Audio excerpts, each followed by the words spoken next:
Recently, I received an interesting question about current support builds on Twitter. The question was specifically why the SPL support players now tend to prefer building Gauntlet of Thebes over Sovereignty in most games, even though that wasn't the case before. Today, we're going to look into that, and we're going to look at a few numbers and a few changes surrounding that. Stone of Binding will also find a mention in that context, as it's the other popular support item at the moment. And as this question has come up a few times in past videos, no, I'm not currently being held hostage or dying or depressed or anything like that. I'm simply in a household with a lot of people and I can only record at nighttime when it's not that loud. And at the same time, I can't be too loud then. This is only very temporary, so this is going to be sorted soon and then I can speak louder again. So, the change that we had to Gauntlet of Thebes was at the beginning of the season. The reasoning from hires was supports have relatively strong itemization. The adjustment to mage items such as Soul Reaver will be the biggest buff they're getting this update, as they should be surviving magical damage more. However, there are some other tank items that felt underwhelming. The primary concern was around Gauntlet of Thebes. This item had a very strong launch and was heavily tailored to the support class. After some adjustments to the item and many shifts in the meta, this item is not really viable. The item feels very weak until fully stacked, so we're buffing its upfront tank stats to make sure supports feel comfortable building this item. And what was increased here was the health from 200 to 275. In another update, we also had a little change to Stone of Binding, which transferred the previous extra pen for allies over to protection reduction on the enemy, which is generally the better stat to have. And yeah, that was kind of what shifted the meta in terms of early items. Now, Stone of Binding is something I don't want to address too deeply here, so we'll do that at the start. It's simply a very good item for guards with a lot of CC that can frequently proc it and set it up for the allies that way. And it also comes with very good early game stats. It gives you a little bit of aggression through the extra power and also a lot of protection and obviously more aggression again through the protection reduction. So this bridges the gap perfectly to get a more slow build-up item afterwards, and that's why it's often built in conjunction with Gauntlet of Thebes on the guards that can utilize it well and the guards that generally tend to have a more aggressive early game. It doesn't give you as much survivability as you would get through a Sovereignty for sure, but it's built for a completely different purpose, so it's not really comparable. Gauntlet of Thebes, on the other hand, is much more comparable. And in order to see how effective those items really are in comparison, I first needed to figure out when Gauntlet of Thebes is typically bought and how long it takes to get stacked. So I looked at just some past SPL sets to have a few different numbers and see how long it took in each individual game for the individual players. So the time when Gauntlet of Thebes was built on average was at 10 minutes and 41 seconds. Some games it was built as early as 9 minutes and 11 seconds, and the latest that I found was at 12 minutes. The time to get to 25 stacks, aka 25 protections of each kind, was roughly 2 minutes and 41 seconds. So depending on when you started, you'd have it at like sometimes at 1350, at 1540, or even at 1055, you were very quick. The full stacks were reached after 5 minutes and 31 seconds on average, sometimes as early as 1405, and the latest that it was reached was at 1715. So it's 5 minutes of your game until it reaches full effectiveness. As supports typically don't keep up quite as well on level, I also wanted to see what the level at the respective points it was and measured that for each of the cases here. And typically the item would be built at level 9, once at level 8. 25 stacks were either reached at level 10 or at level 11, and 50 stacks were almost always reached at level 12.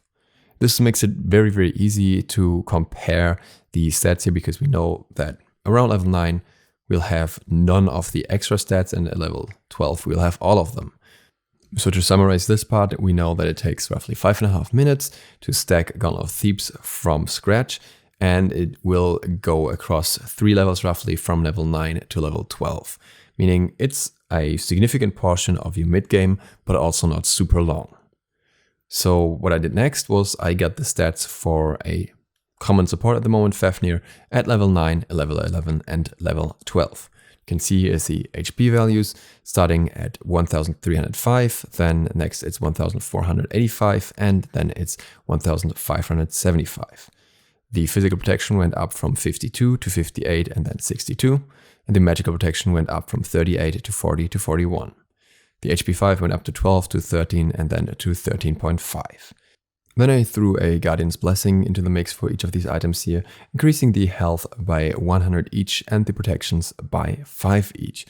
I think this is very reasonable. I think there's no situation where you wouldn't build this, whereas with tank boots it's a little more situational, so I figured I'm going to leave them out in case you're not building them.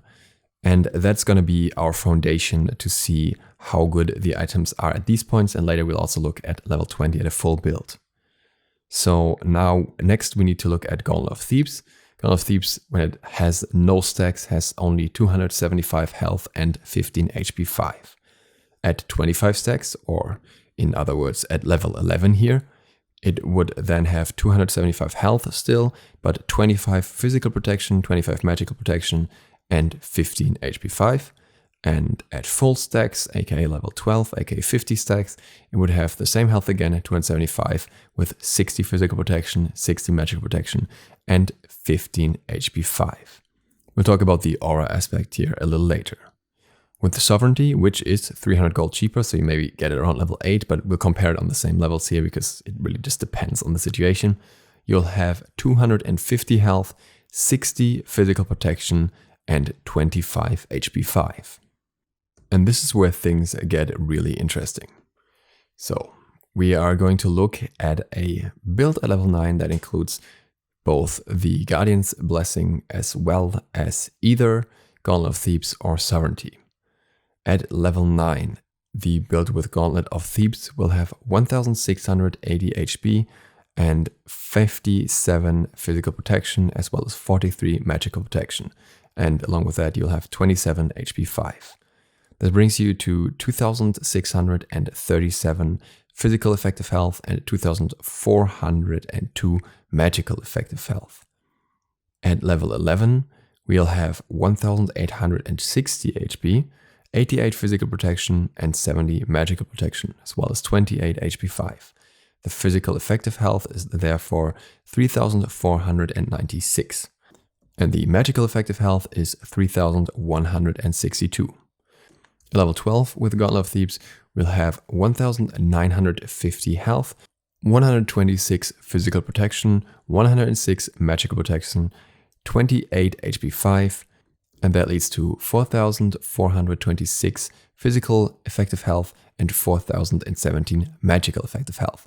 A lot of numbers. The most important ones are the ones at the end here. You can see we go up from around 2500 then to like 3500 or 3200 respectively.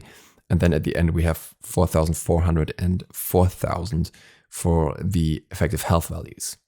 And that's what we need to compare to Sovereignty. With Sovereignty on level 9, we have 1699 health, with 117 physical protection, 43 magical protection, 37 HP 5, and that leads to 3591 physical effective health and 2366 magical effective health.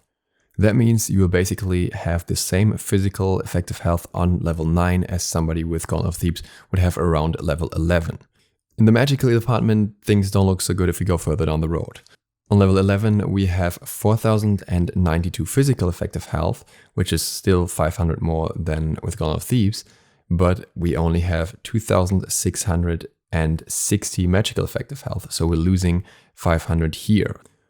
Once full stacks are reached, we have 4369 physical effective health, but only 2810 magical effective health. Now, this means that in the long run, you'll get a lot more magical effective health out of Gauntlet of Thebes, which is no surprise that it has such a strong increase in both stats. But what you can see is that at level 12, Gauntlet of Thebes is better in every regard when it comes to your own stats. You have higher base health, the same physical protection, and you have magical protection in the first place. The only thing that you lose out on here is sustain. It's the HP 5, which is better with Sovereignty. The aura gives you 10 protection each with Gauntlet of Thebes, so it's a little more balanced. Whereas with the Sovereignty, you get a little less here. You just get 15 of the physical protection, nothing in the magical aspect. Though I do think that 25 HP 5 can offset that in a way. So far, I think it's really more a question of what you're gearing for. There is significantly more physical damage in SMITE, so it can be more effective to just have the outright protection here and have some extra sustain, because you're going to take less damage from the ADC, from many structures, and from minions, so it could be worth it in that regard. But let's dig a little bit deeper here. We have the level 20 stats as well, and I have the base stats here with roughly 2,800 health, 164 physical protection, 143 magic protection, and 18 HP 5. The effective health values here would be 7,378 and 6,791, the second one being for magical effective health. And that is with some mixed defense items and one slot left open for the additional item. And the additional item in this case is then again, first Gauntlet of Thebes and second Sovereignty. And with Gauntlet of Thebes, we end up with 9,946 effective physical health and 9,302 magical effective health. With Sovereignty, we have 9,865 physical effective health, so very, very close, but only 7,399 magical effective health. That's 2,000 extra magical damage that you can take almost, and that is obviously impactful. And the reason why this matters so much right now is because we're in a late game meta. Especially junglers, but also everyone else is completely focused, or more focused than before on late game at least. And you see a lot of late game focused picks. And in that regard, it helps to be geared for everything that happens at late game, and you're not playing for a strong mid game. Sovereignty would give you the stronger mid game temporarily, at least for 2 to 3 levels if you're playing very, very well, but it doesn't matter that much because what happens at the end of the game matters way more, and the mixed protections just does more for you there, and HP 5 loses a little bit of value as well at that point. So is it worth building a Gauntlet of Thebes over Sovereignty for SPL players? Yes, I would say so. Overall in the current meta it is. Should you do it as well? In many situations it's probably a good choice. Sometimes you have to consider Stone of Binding here as well. But what I want you to keep in mind is that if you're going against 2 physicals, against the warrior in lane, then Sovereignty will still help you prevent a lot of that early aggression that comes your way with a lane like that typically. So in those situations, it's very, very beneficial. And also, you're probably not going to get the same efficiency out of Gauntlet of Thebes as an SPL player would.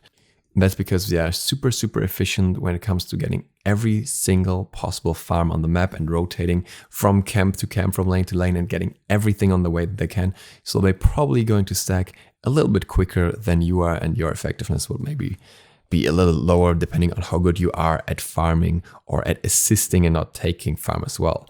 And that also heavily depends on your teammates. If they're not clearing, then you're going to have an issue with that too. You can actually see that in the background footage because we ended up fighting way more than expected, so therefore we didn't get the farm that we wanted to for quite a while in the game. And with that, thank you guys very much for watching. I hope this was interesting and insightful. If you're new to the channel, feel free to click the sub button and maybe the bell. It helps me out. And other than that, see you for the next one tomorrow or the day after, depending on when I can fit it in here. DukeSloth, out.